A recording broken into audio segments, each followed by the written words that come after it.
All right. I'm sorry, Mark. Well, let's continue with what you were saying regarding your experiences. I'm sorry to have you begin again, but can you talk about your experiences over 22 years of being disabled in the American healthcare system? Well, after 70 hospitalizations, I've seen a lot throughout the last 2 decades, in which I think a lot of improvement needs to be done. And this is across several hospitals that I've been in when it comes to dealing with the disabled or dealing with the elderly or dealing with sick people in general. I think that a lot more training needs to be done and there needs to be a lot more compassion for the sick and disabled. How would you elaborate on compassion? What would you say? I mean, what would you say would be compassionate for a healthcare worker to do versus something incompassionate? Well, I think a lot of people don't have regular doctors in the hospital, so you're pretty much surrounded by strangers each time you go. And I think that because there's a lack of communication, from my experience and from hearing the complaints of others, where even those that are fully alert and even knowledgeable about the healthcare system or their diagnosis can be sitting waiting for answers and not given the answers that they need in order to make the best decisions for their health. Okay. Um, well, you talked about you got you got shot. Can you talk a little bit about how you became paralyzed? Well, after being shot, I at the time weighed 225 pounds. I went into a coma, and when I came out of the coma, I weighed 71 pounds. So I didn't even recognize myself. Um, I think the biggest adjustment for me was having to depend on other people. Um, I pretty much survived my situation because I was in good health, but you find out real fast who your friends and truly who your family is when you're in a position of when you're in need of assistance, help, and support. Yeah. And the sad thing about it is that there's people that say that even if they're not disabled, but the thing is, it's it's apparent that all patients need it. But what would you say is the problem, the disconnect when a healthcare professional is dealing with someone disabled versus then the average Joe patient like me? If I go in, I may be able to get in the positions that they need me to get in. I may be able to understand those things because I don't have a disability. So can you give us some insight on that? How do healthcare professionals even care when they don't even pay attention enough to know what's going on with this particular patient? And I think this is where the lack of education, knowledge, and experience comes into play because I believe in general you can't be successful at anything without communication. And so many assumptions are made when it comes to the sick and disabled. And so a lot of times I experience when nurses or PCAs, nurses assistants, what have you, would come into the room, they just assume that I need their assistance in ways that I don't need their assistance. So they just sometimes just grab me just to roll me over if they want to change the sheets, the linen, what have you. Um, they talk louder as if I have a hearing problem, Mhm. um, or they don't communicate at all. So it becomes sort of robotic. And then if I do something on my own, they act surprised. Where if they would have talked to me instead of at me in the first place, it would have made it easier, not just for me, but it would have also made their job easier. Okay. Um, do have you ever been felt like you've been insulted? Yes, I've felt that between being insulted and my dignity attacked on many occasions, because, like I said, from assumptions being made. I've been in nursing homes, I've been in hospice where assumptions were made also. Um, One particular time I went to a nursing home, and the first day they wanted to somewhat give me a physical, so they wanted me to be naked, take off all my clothes, and so they can look for scars and injuries or different things. Mhm. And I come to find out that some of the people that were in the room weren't even nurses or nurses assistants. They were from dietary or they were from housekeeping. And of course I'm questioning, why is there 6 or 8 different people in this room? And I later found out why. It was due to unprofessionalism. The people were in the room because they were friends of the nurses or the doctors. Huh, that is absolutely crazy. So, um, there is so much to say about your experiences. Um, uh, Being a health, just being paralyzed. When you first became paralyzed, what was your biggest challenges that you had to face? Being a man of independence, a serviceman, a former serviceman, and then a peace officer, Ohio peace officer. How what was your biggest challenges in accepting the being wheelchair bound? I think in general, people don't talk to you to get to know you. So my past work experience in helping people and awards, accolades you may have gotten over the years becomes irrelevant to them. All they see is somebody disabled. Some all they see is a black man that's disabled. So your treatment is depending sometimes just on how their day is going.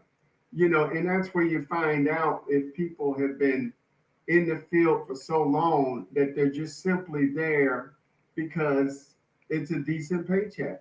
You quickly find out who's just there for the money versus there to really help and take care of people who really care about their job and really value the responsibility that's been placed upon them. Okay.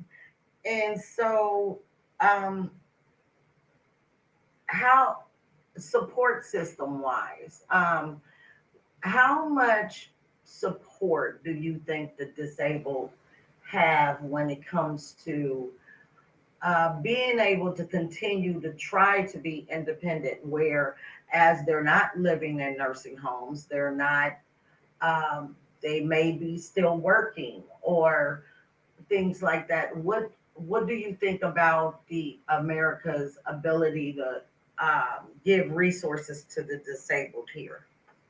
I don't think there's nearly enough programs or support groups or even institutions where people can be educated to support disabled people. And even just people with newly diagnosed. You know, if you have an individual who may have been shot or had multiple sclerosis or lupus or whatever it may be, and they become disabled, it's like hearing the C word, the cancer word. It's like, where do I go from now? You know, who's going to help me through this? And I found out that many people have family members that don't want to see them sick. So they have a problem with coming around and dealing with it, which means they can't help. So now you're dependent on a nursing agency, um, a group home, a nursing home, or what have you, to have your best interests at heart. I recently realized that some of the doctors out there that primary care physicians that people have no understanding of their condition. You know, even me personally, 22 years ago, I had a doctor and found out that he specialized in arthritis. So Mm, he couldn't help me in any possible way, but he didn't want to lose the money, lose my case for whatever reason. And um, then I also found out that, you know, there's a few doctors who specialize in people that are disabled. Well, it took me 20 years to even run across these doctors. So once again, that lack of education of what's going on in Cincinnati that would really help people is very limited. And in the process, people are paying a price for it. They're paying a profound price of not getting adequate care. and I've heard, as a case manager, I've heard that time and time again, um, from multiple people, that the healthcare system is not designed to help people. I mean, it's so confusing. It's hard to obtain things. I hear this constantly, or even the resources that are obtained. Um, a lot of times they're not sufficient, or people don't show up. Can you talk a little bit about when you've had to use these home care services? How did it go? I mean, prior, I know how it's went in the last 10 years, but let's go back the first decade of your disability. Well, I found that a lot of them came down to being unprofessional. There's a lot of inconsistency. You know, if you have a nurse that comes in, or a homemaker, or personal care assistant that comes in, you it's good if they get to know you and develop a routine. Well, this is impossible if you're sending a different worker throughout the week. Now everybody's doing it differently. Maybe they're doing it the way that they run their house, but it's not their house, it's your house. Right. Maybe they're putting on a bandage, and you find out that each nurse is doing the bandage differently. Um, Right. the PCA, you know, each one is cleaning and cooking differently than the other. And sometimes we forget that it's our insurance, or money out of our pocket paying them, but we come across with a mentality as if, you know, they're doing us a favor. Right. No, they have a job to do, and it's their responsibility to take care of us, or they should not accept the assignment. And that's for the agency itself. Mm, So I've been very displeased, because one of the things that you need when you're having health issues is consistency. You right. know, if everybody's doing the bandage differently, you're going to have a problem healing. And this is why it is essential, very important, that family members, loved ones, friends are around, so that somebody else can witness what's going on, But in many cases, they can also be the voice of people that don't speak up. Yes, correct. And that is something I always advise to my clients. I let them know that the squeaky wheel gets the oil, so to speak. You have to have people look out for you in this healthcare system. Uh, One thing I witnessed, even being your wife, and not being in the capacity as a nurse at that time, I find it very insulting that people don't read your chart before they come in the room, and I love when they tell you to, get up, and can you get up and go to the bathroom, or can I help you walk to the bathroom? And it's funny because literally they haven't looked at your chart at all, because the first diagnosis on the top of there is paralysis.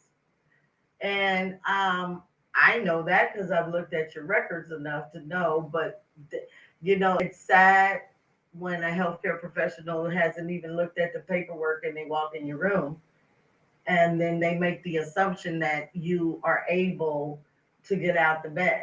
And you usually, when you travel to the hospital, you don't have you know, your wheelchair with you because you go by stretcher.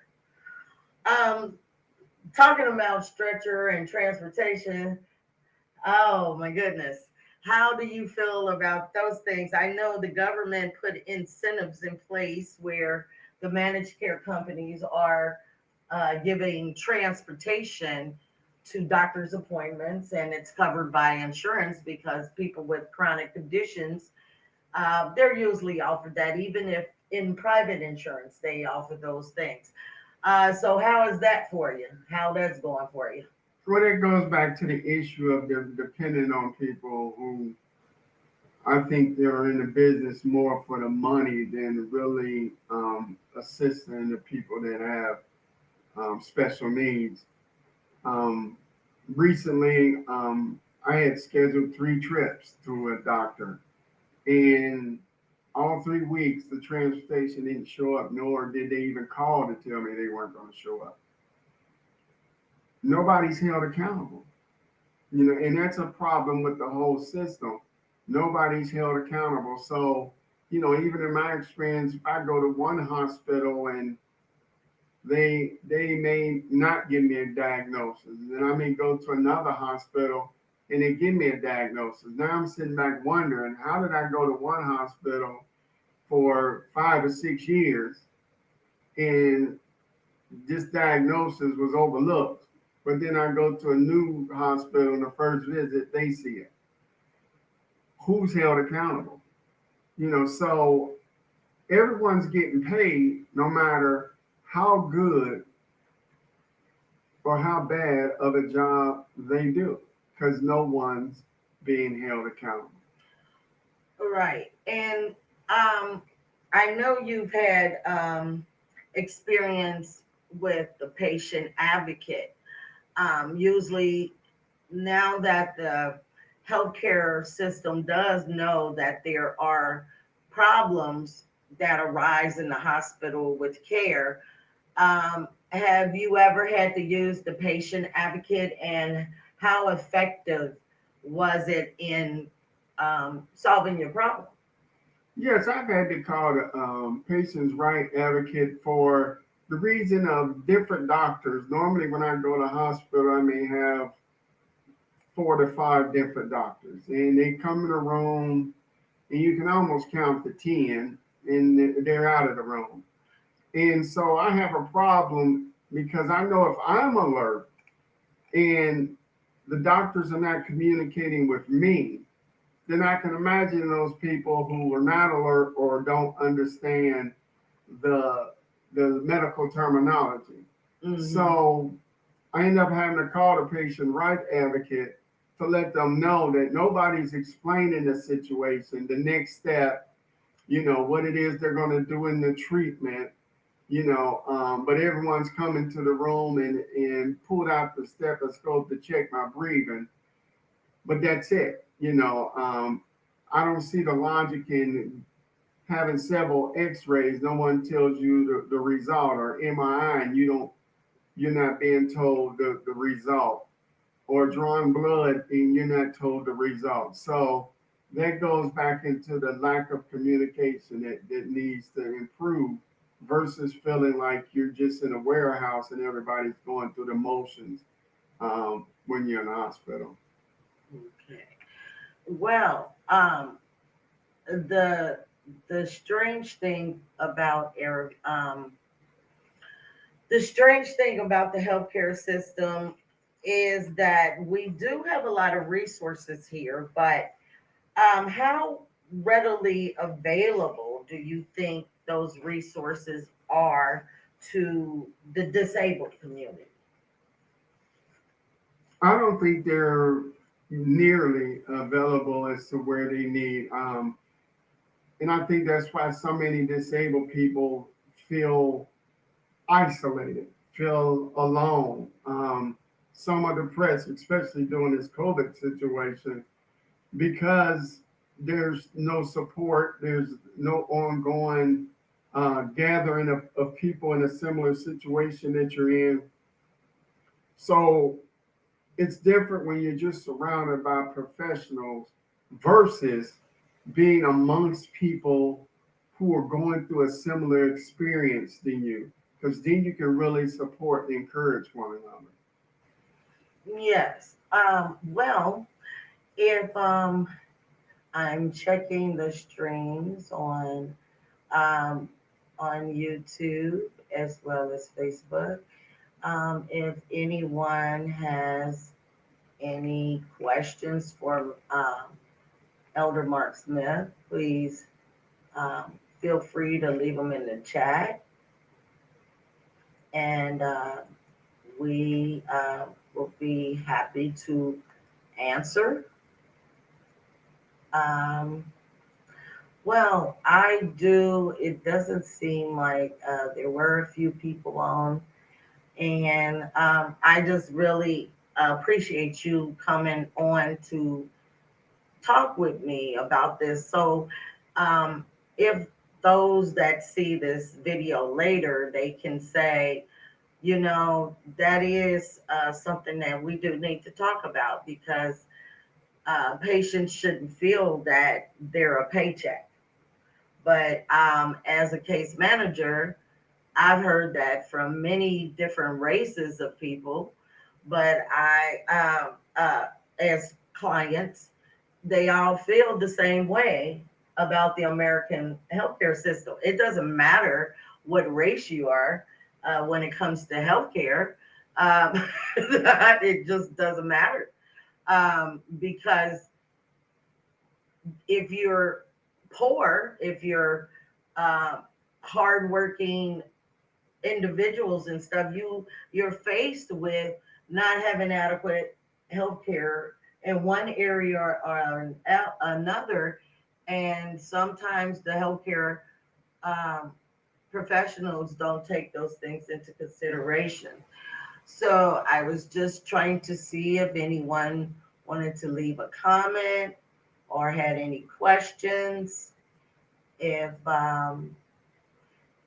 there's no comment or questions, I think we're going to end this tonight.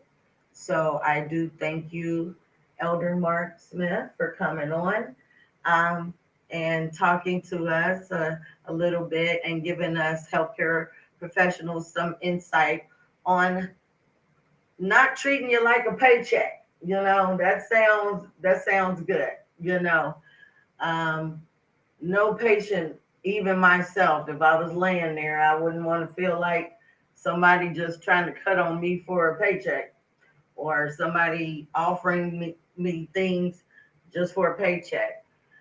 Well, I'm sorry. I hope other patients don't feel that way, but I do know and I have seen firsthand with some of the things that you have experienced in life as your wife and as your caregiver and as uh, a healthcare professional trying to speak with your doctors and trying to understand where they going because half the time they don't pay attention to me either.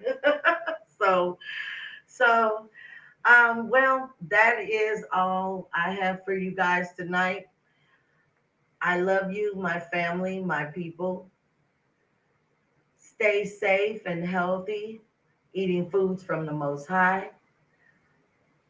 Until next time, shalom.